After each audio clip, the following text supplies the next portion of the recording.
paano ko mahanap ang dalawa pang mga kadugo ko? Tulad mo, may kakaiba silang kakayahan. Mamamatay din ang kaso ni Alberto Lorenzo. Mabuti naman kung gano'n. Dahil ayokong malaman ni Alvaro na ako ang nagpapatay sa ama niya. Sabihin ng lahat na mag-report sa action stations at maganda sa pakikipaglaban. Di ba po ba umuwi si Kuya? Ano pa nga siya eh. Naintindihan. Bakit ako kinakagabahan? Commander, sir, mukhang may problema. Ano yun?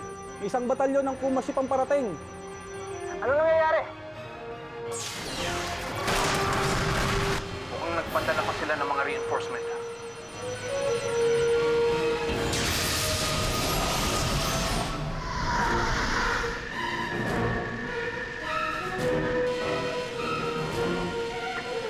Masyado silang marami!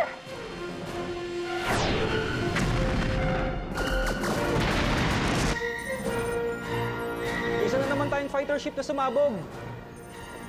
Ama, mabuti pa sigurong ibigay mo na ang order para mag-retreat.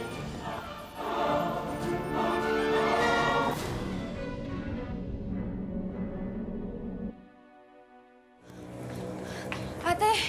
Ate! Oh, Mona! Bakit kaya itsura mo? May problema ka ba? Pinabalitaan po ako sa newsroom. May na-salvage daw po sa may bakanting lote sa kabilang barangay. Ano? Sabi nila mukha raw sindikato eh. Sindikato? Huwag naman sana. Papunta ako sa site ngayon para makibalita. Sabihan natin sina Alexis sa Taling Helen. Paano yung duty mo? Mas importante to. Halika na.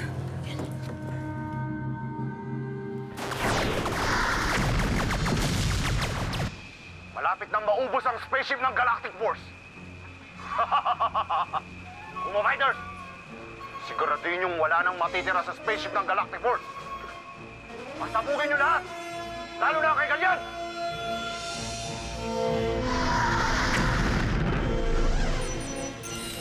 Rapid fire! Laser cannon!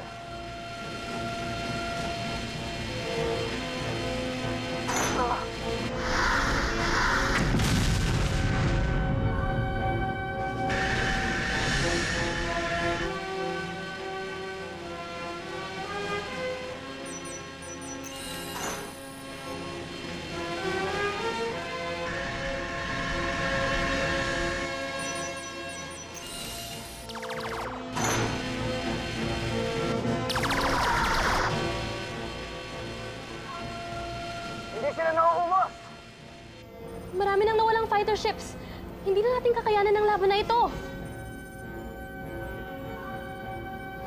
Inuutusan ko ang natitirang Galactic Force na umatras sa laban.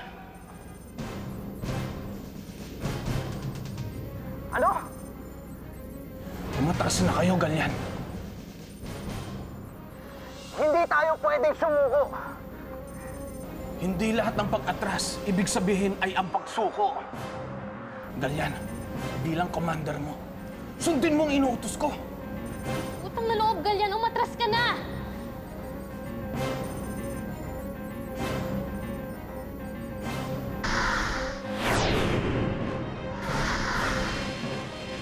Kaya natin silang talunin. Firing! Proton ray!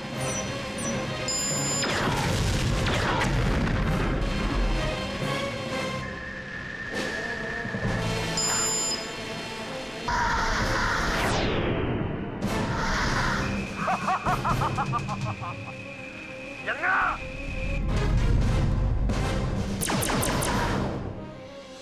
Ang balita ko po may na-salvage daw po sa lugar na yun. Miyembro raw po ng sindikato yung biktima eh. Diyos ko. Si Alvaro? Nay, hindi pa naman tayo siguradong si Kuya yung victim eh. Alexis, kanina pa masama ang kutob ko.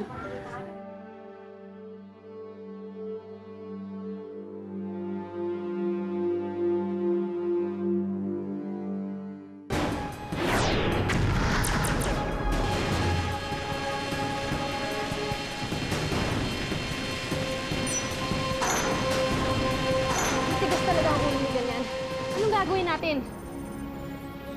Galyan! Umatras ka na! Hindi! Hindi ako atras! Ako ang commander mo. Sundin mo ang inutos ko! I'm sorry, Commander. Pero kung kailangan kong gawin to, Galyan! Galyan! Galyan! Galyan!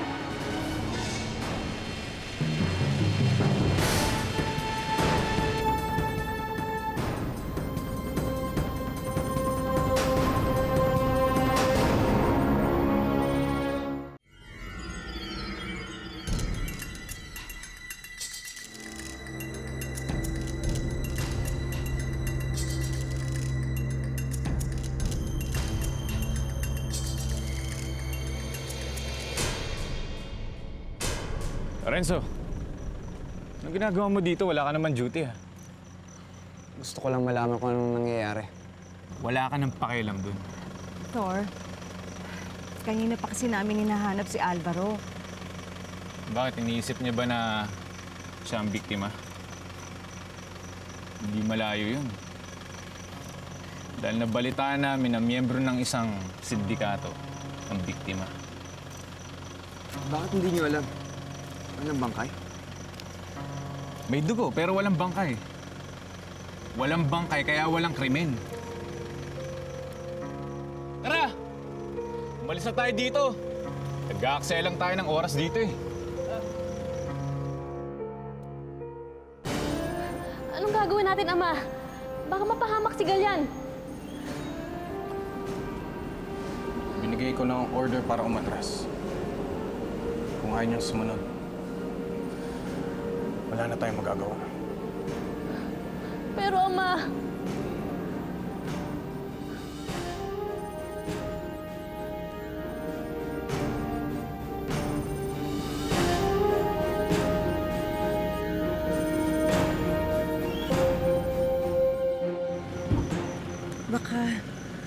Baka mali ang balita.